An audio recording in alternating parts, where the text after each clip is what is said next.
Well, guys, this is my lovely hot out of the oven cornmeal pudding. I have to show it off here.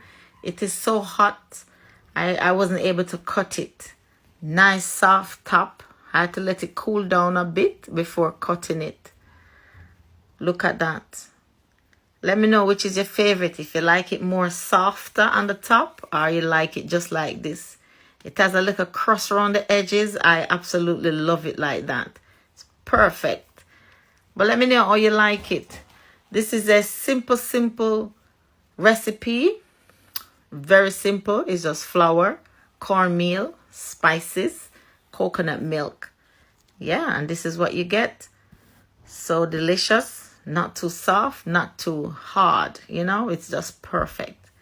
This is one of Jamaican favorite